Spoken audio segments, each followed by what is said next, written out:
Good morning student. मैं doctor Anamika Singh, मर्यादा पुरुषोत्तम PG college, भुड़सुली, Ratanpura, Mau. हम आपको भूगोल का सेकंड पेपर पढ़ाएंगे, जो है आर्थिक भूगोल। फर्स्ट पेपर आपको सर पढ़ा रहे हैं और काफी दिनों से पढ़ा रहे हैं। इस कोरोना काल में जो संकट का काल चल रहा है, इसमें आप घर से बाहर नहीं निकल सकते हैं या कॉलेज नहीं आ सकते हैं। इसको देखते हुए सरकार जो है या विद्यालय के प्राचार्य जी जो ये चाहते हैं कि आपका भविष्य जो है वो उज्जवल रहे, वो आपके लिए ये ऑनलाइन क्लास का प्रबंध किए हुए हैं। फर्स्ट पेपर में आप भारत का भूगोल पढ़ रहे हैं और सेकंड पेपर आपका आर्थिक भूगोल है। भारत के भूगोल में आपको सर बहुत सारी चीजें पढ़ा चुके हैं जो आप ऑनलाइन पढ़ रहे होंगे। आर्थिक भूगोल हम आज से शुरू कर रहे हैं। आपको आर्थिक भूगोल के बारे में विभिन्न जानकारियां ऑनलाइन क्लास के माध्यम से मिलती रहेंगी जब तक आपका क्लास नहीं चल रहा है। तो आर्थिक भूगोल जो है उसका फर्स्ट चैप्टर है, फर्स्ट लेसन जो है वो आर्थिक भूगोल का प्रकृति, क्षेत्र एवं विकास है। आर्थिक भूगोल क्या है? आर्थिक भूगोल जो है वो भूगोल की एक शाखा है। भूगोल जो है वो उसकी दो शाखाएं हैं, मानव भूगोल और भौतिक भूगोल। भौतिक भूगोल जो है जिसमें आप जो चीजें आपको दिखाई दे रही हैं और जो नहीं दिखाई दे रही हैं, वो सारी चीजें भौतिक भूगोल के अंतर्गत आती हैं। भौतिक भूगोल में आपका जलवायु हो गया, धरातल हो गया, मिट्टियां हो गई, वनस्पति हो गए, पेड़ पौधे हो गए, वायुमंडल हो गया, ये सारी चीजें आपका भौतिक भूगोल के अंतर्गत आता है। मानव भूगोल जो है वो भौतिक भूगोल के अंतर्गत आने वाली भौतिक भूगोल जो आपको बताएं। भौतिक भूगोल में क्या है कि सभी चीज दिखने वाली। मानव भूगोल में कि मानव का रहन सहन, खान पान, रीति रिवाज, क्रियाकलाप जो कार्य करता है वो मानव भूगोल के अंदर। तो आप पिछले क्लास में पढ़ चुके हैं, पिछले ईयर में पढ़ चुके हैं। फर्स्ट ईयर में ही मानव भूगोल और भौतिक भूगोल का विस्तृत अध्ययन कर चुके हैं। भूगोल की जो दोनों शाखाएं हैं, भौतिक भूगोल और मानव भूगोल, उनकी अनेक शाखाएं। पहले भूगोल की दो शाखाएं, भौतिक और मानव भूगोल। अब भौतिक भूगोल अलग और मानव भूगोल अलग, इनकी जो शाखाएं हैं वो विभिन्न चीजें हैं। तो आर्थिक भूगोल जो है वो मानव भूगोल की एक शाखा है। तो हम आर्थिक भूगोल के नाम से जानते हैं या आर्थिक भूगोल में इसका अध्ययन करते हैं।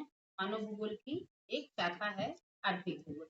आर्थिक भूगोल क्या है कि जो मनुष्य अपनी आवश्यकता की पूर्ति के लिए या अपने जो आवश्यकता है उसकी पूर्ति के लिए जो आर्थिक क्रियाकलाप करता है वो आर्थिक भूगोल के अंतर्गत आता है। इसमें क्या है? आखेट, मत्स्य पालन, पशुपालन, लकड़ी काटना, कृषि करना, उद्योग धंधे, परिवहन, व्यापार, ये सभी क्रियाकलाप जो होता है वो आर्थिक भूगोल के अंतर्गत आता है। ये जो आर्थिक भूगोल का क्रियाकलाप है वो सारी चीजें कहीं ना कहीं भौतिक भूगोल से भी मिलती हैं। ऐसा नहीं कि आर्थिक भूगोल को बस आप उद्योग कर रहे हैं, आखेट कर रहे हैं, मत्स्य पालन कर रहे हैं, पशुपालन कर रहे हैं, व्यापार कर रहे हैं, ये सारी चीजें आप ऐसे नहीं कर सकते हैं कि भौतिक भूगोल को अछूता छोड़ के और आप अकेले इसको बस मानव भूगोल के अंतर्गत कर सकते हैं। मानव व्यापार तो कर सकता है लेकिन कहीं ना कहीं वो भौतिक भूगोल से जुड़ा हुआ है। मनुष्य आखेट कर सकता है लेकिन कहीं ना कहीं वो भौतिक भूगोल से जुड़ा हुआ है। मनुष्य उद्योग धंधे कर सकता है लेकिन कहीं ना कहीं वो भी भौतिक भूगोल से जुड़ा हुआ है। बिना भौतिक भूगोल के जुड़े ये सारी क्रियाएं नहीं हो सकती हैं। अगर व्यापार करना है तो व्यापार के लिए जो कच्चा माल या जिस चीज का आप व्यापार करना चाह रहे हैं उसके लिए जो आवश्यकताएं हैं उसको आप भौतिक भूगोल के साथ भी जोड़ के ले सकते हैं, कर सकते हैं। आर्थिक भूगोल क्या है कि व्यापार को आपको करना है, अर्थ को इकट्ठा करना है, धन को इकट्ठा करना है, तो हम व्यापार के माध्यम से कोई एक व्यापार करेंगे, कोई एक उद्योग की स्थापना करेंगे और उस उद्योग के माध्यम से हम व्यापार करेंगे और व्यापार जो है वो विस्तृत पैमाने पे धीरे धीरे छोटे व्यापार को हम बड़े पैमाने पर ले जाएंगे और जो आर्थिक भूगोल के अंतर्गत आएगा। लेकिन अगर हम व्यापार कर रहे हैं या उद्योग धंधों की स्थापना कर रहे हैं तो पहले हमको उसके लिए उचित चीजों को देखना पड़ेगा। हम किसी एक छोटे से व्यापार या उद्योग धंधे को लगा रहे हैं तो अगर हमें आटा की चक्की लगानी, छोटा उदाहरण जो आपका है कि अगर मुझे एक आटे की चक्की लगानी है तो अगर हम ऐसी जगह ऐसे एरिया में आटे की चक्की लगा दिए जहाँ गेहूं का उत्पादन ही नहीं हो रहा है या जहाँ मनुष्य जो है उसका बचाव जो है, जो गांव है या जो मोहल्ला है या जो इलाका है वहाँ मनुष्य कम रहते हैं, वहाँ आटा चक्की का जो व्यापार है वो अच्छा होगा? नहीं हो सकता। क्योंकि मनुष्य रहेगा नहीं तो वो आटा पिसवाने नहीं ले आएगा, या गेहूं का उत्पादन वहां नहीं हो रहा है, कृषि अगर गेहूं की वहां नहीं है तो क्या पिसवाने के लिए लेके आएगा, दूसरी चीजों को वो नहीं ला सकता है। तो जिस उद्योग धंधों की हम स्थापना कर रहे हैं उसको हम वहां का जलवायु, वहां का वातावरण, वहां का रहन सहन देखने के आधार पे ही हम उसको आर्थिक भूगोल बताएं कि आर्थिक भूगोल उद्योग धंधा व्यापार या जो भी मनुष्य के आर्थिक क्रियाकलाप है जो कार्य को करता है, जिस भी तरह से अपना भरण पोषण करता है, वो सारी चीजें आर्थिक भूगोल के अंतर्गत आती है।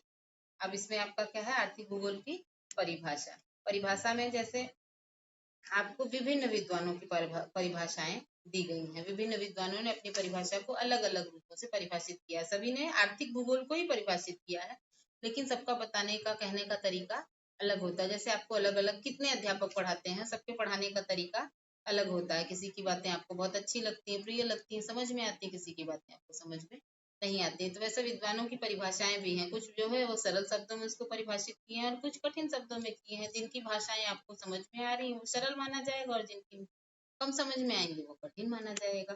परिभाषा में आप पहला देखेंगे कि प्रोफेसर शाह के अनुसार आर्थिक भूगोल के अंतर्गत इन बातों का अध्ययन किया जाता है कि किस प्रकार मानव की विभिन्न जीविकोपार्जन क्रियाएं विश्व के उद्योगों, आधारभूत साधनों और औद्योगिक वस्तुओं की प्राप्ति के अनुरूप होती हैं।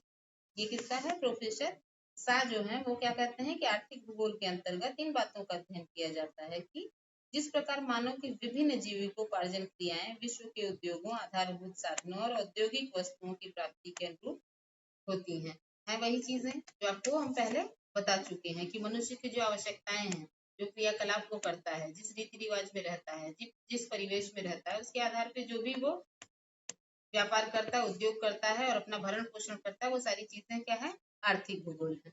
दूसरा है जैसे मर्फी के अनुसार, मर्फी ने क्या कहा है कि आर्थिक भूगोल मनुष्य के जीविकोपार्जन की विधियों में एक स्थान से दूसरे स्थान पर मिलने वाली समानता एवं विषमता का अध्ययन करता है।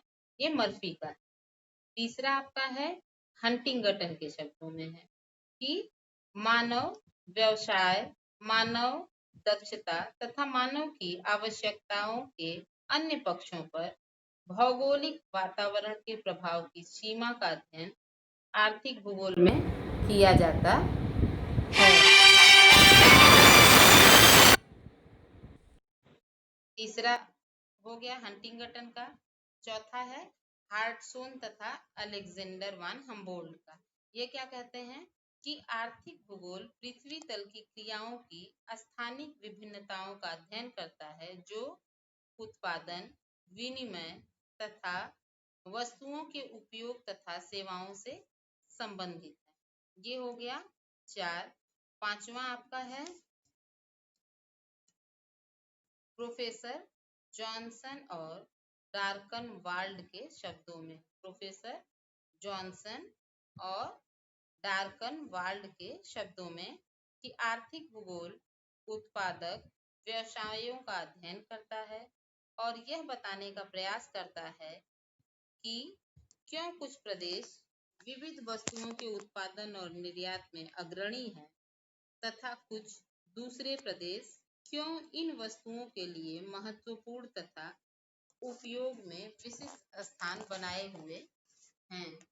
ये आर्थिक भूगोल की आपकी 5 परिभाषा है जो आपके लिए आवश्यक है कि आप आर्थिक भूगोल की परिभाषा को याद कर लें और इसको लिख लें, कहीं नोट कर लें अपनी आवश्यकता के लिए।